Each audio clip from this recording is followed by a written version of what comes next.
trains. My next guest says he too was denied boarding for several days because of his race.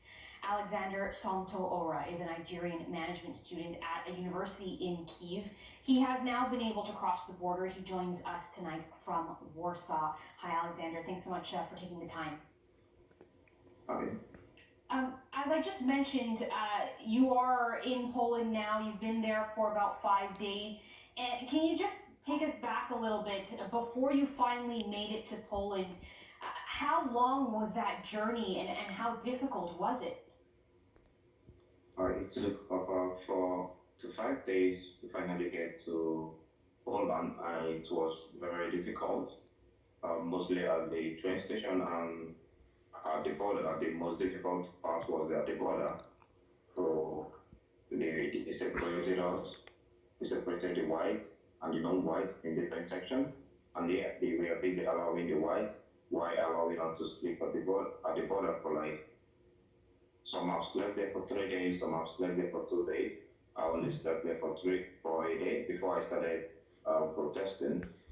Um, they had no option. They had no option after we protested and to allow us, but there was no reason for them to separate us, and they were actually insulting us and calling out our mothers and all that because we were asking them why they were allowing the whites, why blocking the road from Africans.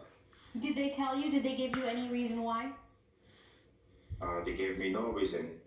They just told me go to the other side, and I asked them who are those at the other side. They told me they are Ukrainians. But I told them, but you're not checking passport, because if you were checking passport, there are so many Africans that also have Ukraine passport. So why are you not checking passport if you meant Ukrainians only?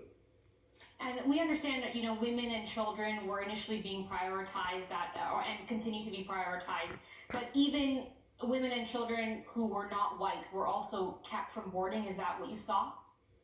Yes, I saw that in Kyiv train station.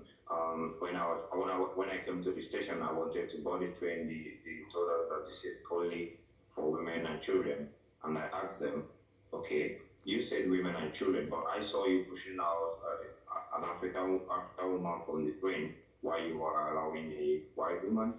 They told us that we have to prioritize the Ukrainians. I said, but you're not checking passport. You said women and children, yet you don't allow African women to board the train. Do you mean the African women are not women?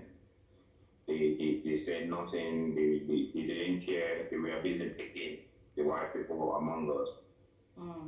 Yeah, I understand, you've made it to Poland now, but there are still many international students stuck in Ukraine. Are you in contact with them, and what are you hearing? Yeah, I am in contact with so many people stuck in Sumy, Ukraine. There is no way for them to leave. They have been asking for help from everybody in the world so that they can be able to at least leave Ukraine for now. Or they can't leave Sumy. I don't know why, but they say there is a heavy war going on in Sumy. But they can leave, and they are all inside bunkers and bomb shelters. Wow. So your future has also been left in limbo. You left in the middle of your studies. I understand that you'd gone back to school after some time away, hoping to kind of get yourself on track with your future, and now it's been interrupted, and your options are also limited because of your status. Yes, I really don't know how to go about it, and I hope the war stops fast so that I can go back to school and continue my education. But as it stands, I don't think the war is stopping any soon. So, which means I have to start looking for another school. Right, and I understand that it's been different for Ukrainian nationals than international students trying to transfer. Yes, I was asking around, and they told me there are some universities that are accepting students from Ukraine, but they are accepting only Ukrainians. Wow. And so what is your plan for the next little while? You're staying in a hotel thanks to, I understand, some fundraising efforts to help finance that. Are you kind of just in a holding pattern, or what's next for you? Well, I'm currently helping others to get accommodation because some people gave me funds, so I'm trying to use it to help others do. I've been getting accommodation for those that have crossed.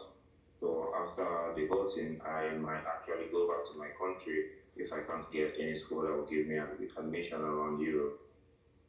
What's your message to people watching this? What's your message to officials? I understand you said that this treatment was happening from officials, not necessarily people in the crowd who were very kind. What is your message to officials as people like yourself and people who don't look like you all try to flee this conflict? Well, I have message for people that looks like me mostly. I want to tell them that any discrimination they see, they should speak up. If you don't speak up, nobody will hear your voice. Even if they don't care, you should continue speaking up. Because if you don't speak up, it will continue.